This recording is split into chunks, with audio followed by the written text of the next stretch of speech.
სფორსაში დავიწყეთ ახალი პროექტი, რომლის მიზანია აჭარაში მცხოვრები მარტოხელა დედების გაძლიერება. და როცა სიტყვას გაძლიერებას ვახსენებ, ცხადია, თქვენს გონებაში დაიბადება პოზიტიური ენერგია, რომელიც უკეთესი რეალობის შექმნას, ან უკეთესი გარემოს შექმნას, ან უკეთესი პირობების შექმნასთან არის დაკავშირებული. ხო, რათა მეძლევა ძალა იმისათვის, რომ გავუმკლავდე ჩემს ცხოვრების გამოწვევებს და მეძლევა შესაძლებლობა, რომ საკუთარი სურვილები ავისრულო. და მეთანხმებით, რომ დღეს მარტოხელა დედების გამოწვევები ეს არ არის მხოლოდ ინდივიდუალურად მარტოხელა დედების მოსაგვარებელი გამოწვევები.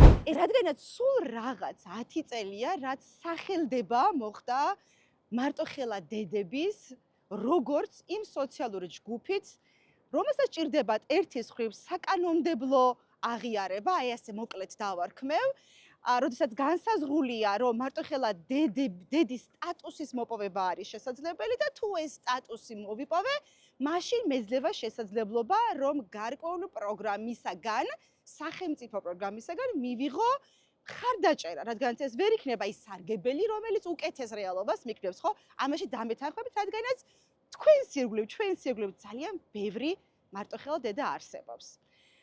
ის რომ საორსამ დაიწყო ეს პროექტი არ არის ახალი, რადგანაც ჩვენ ჯერ კიდევ 2020 წლიდან დავიწყეთ მარტოხელა დედების საქველმოქმედო კამპანიის ფარგლებში ხარდაჭერა. ეს მხარდაჭერა ძირითადად გულისხმობდა მათი პირველადი საჭიროების დაკმაყოფილება და მათთვის იმედის შექმნა, რომ არსებობს ორგანიზაცია ან ინდივიდები, მხარდამჭერები, რომლებსაც ისინი არ ავიწყდებათ.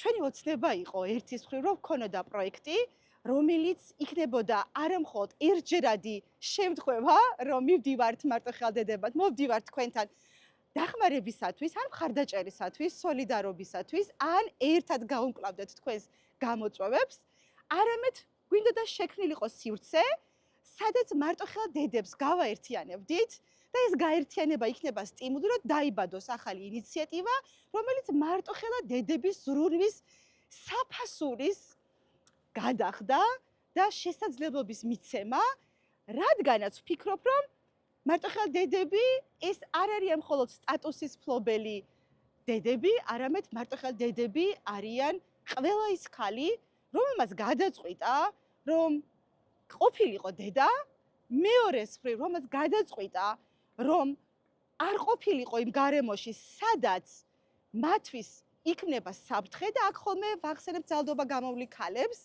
შესაძლოა ეს რთული იყოს ამის საკუთარ თავზე სახელდება, მაგრამ ხომ ვიცით, რომ დღეს საქართველოში ჩვენ ვხედავთ, ვუყურებთ ძალადობას.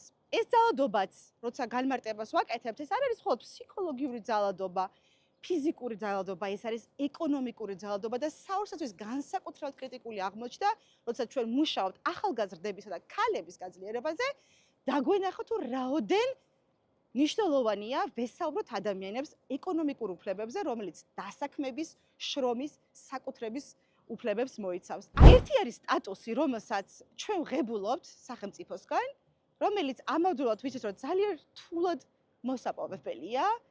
მეორეს მხრივ ეს არიან მარტოხელა დედები, რომლებიც აი ახლა დასაქმებულები ბრძანდებით და მარტოდ ზრდით შვილებს, თქვენ შეგიძლიათ ჩვენს პროექტში მიიღოთ მონაწილეობა.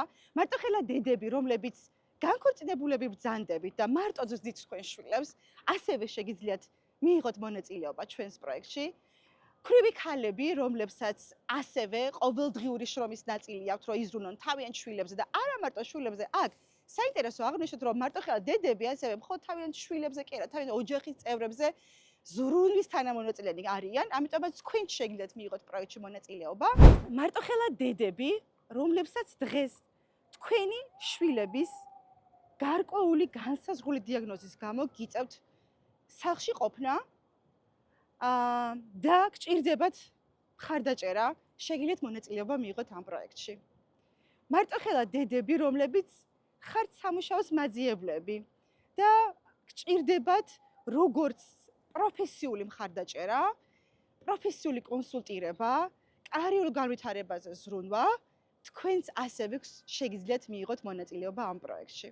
ეს არის ის პროექტი, რომელიც უნიკალურ სივრცეს ქმნის, რათა მარტოხელა დედები, რომლებიც მუდმივ რეჟიმში უწყვეტად ჩართული არიან ზრუნვის საქმიანობაში და არ დაგავიწყდეს ზრუნვა, ეს არის ის პროცესი, როდესაც მხოლოდ და მხოლოდ თქვენ მარტოდ დამოუკიდებლად გიწევთ განხორციელება. საოცრაში გვაქვს ღირებულება, ზრუნველობა, რომელიც გვეუბნება, რომ თითოეულ ჩვენგანს გვჭირდება სოციალური პასუხისმგებლობის და პროფესიული პასუხისმგებლობის გამოხატვა იმისათვის, რომ შევუმსუბუქოთ ერთმანეთს ზრუნვის პრაქტიკების განხორციელება და ამავდროულად შევძლოთ, შევქმნათ შესაძლებლობა, რომ ჩვენი მიზნები, როგორც მარტოხელა დედებმა, მივაღწიოთ.